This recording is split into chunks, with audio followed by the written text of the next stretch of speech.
Here we have a custom bike that is, belongs to a friend of mine, Jesse Silva's.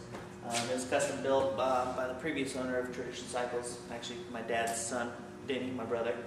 And had a different set of exhaust pipes, ran out kind of too close to the rider's area, so you're burning your thighs, stuff like that. So right now what we're doing is we're building a different set of exhaust that's going to kind of come down and kick out, and this will come down and then kick out as well, so that they'll both match up.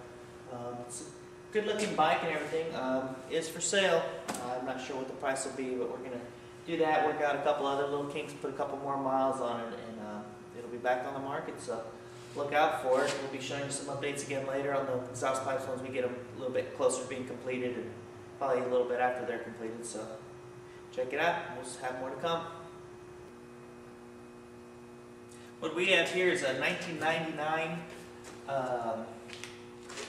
Softail Night Train. A guy named Andrew came in. It's been sitting in his garage for a while, wasn't running, couldn't get it to start, couldn't keep it running, so he brought it to us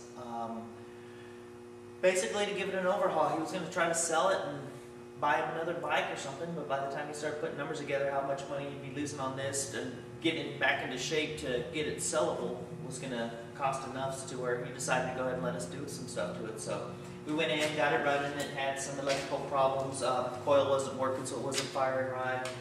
The S&S carburetor was all clogged up. We got that all cleaned out. Charging system isn't working, so we had to replace the regulator rectifier. You know, just odds and ends like that. He decided to go ahead and go with a fat tire kit, so we went ahead and cut the horns off. Kind of got it mocked up right now for the new fender struts for a wider fender, going from a 7.5 to a 9-inch rear fender to sit on a 200 rear tire. I'm just kind of getting it mocked up right now. I'm going to put a lowering kit on it to get it dropped down in the back so that we can figure out if he wants to go wire wheels for that kind of old school bike. I'm a wire wheel guy. Or if he wants to go with some mags, you know, some nice billet wheels or something. So something he's going to think about. We just got the front end back. We went ahead and black powder coated the lower legs, stock lower legs on it. We put some triple trees, rake triple trees, 6 degrees with the stock tube lengths in there. Kicks it out, lowers the front of the bike a little bit with the lowering kit in the back. It should have a good sit. Should look really good. He wanted to go with some bars. He doesn't really like the big ape hangers. He doesn't like the drag bars. He doesn't like T-bars. He wanted something kind of cool. So we went ahead and went with Todd Cycles, which they're making a good set of bars. Really neat looking. Not too wild and crazy. Not too expensive like some of the other ones out on the market. Went with a blacked out look. It's the day of black. You know, everybody's going black on everything that they're doing, getting rid of the chrome, stripping off all the chrome, and they're going all blacked out. So we kind of have the black chrome, blacked out kind of look going with this one. Once I get the suspension dropped on it, I'll get them in here. We'll pull it off the rack and let them kind of sit and check it out. Going to try to maybe upgrade the gas tank, put something different, maybe a customized villain tank or a new Cole Foster tank's kind of cool looking little bobber tank. I like it a lot, but we'll just have to see what the customer wants to do, because if we do those tanks, that is, you're going to get rid of the speedometer and the tachometer and all of those things. So depending on how hard he wants to go or how cream puff, you know, we'll figure it out from there. But I'm still kind of debating on this headlight. Kind of looks a little not with the theme of the bike, with the flow so much. But that's so far what we're doing there. We'll replace the exhaust pipes, give it a nice clean up. Finish putting the cables and stuff, and you should have a really nice bike for hitting the boulevard looking good. This is a bike we're putting together for a guy named Charlie. When Iron Horse was going out of business, he started collecting a lot of parts from there, and he's got the hand controls, handlebars, triple trees.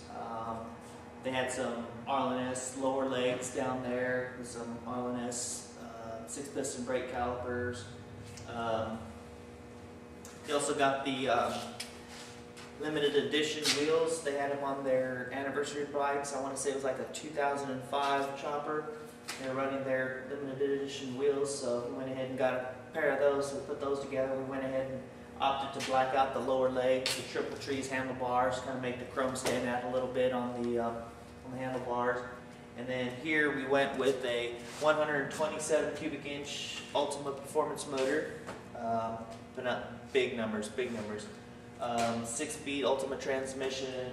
Got the 3-inch Pro Series belt drive with the outer bearing support on it, so it keeps everything in line, keeps the transmission shaft and the main shaft and the motor from flexing or anything like that with those outer support bearings. When you're putting big numbers down to the ground like that, you definitely want to do it.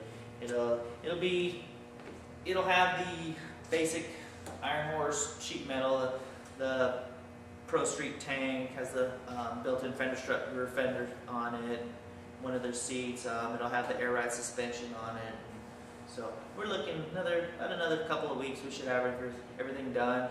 Waiting on the paint to come back. Dave and I will be wiring up the electrical system probably the next day or two. So we'll have more on this one again here in the future. So appreciate it.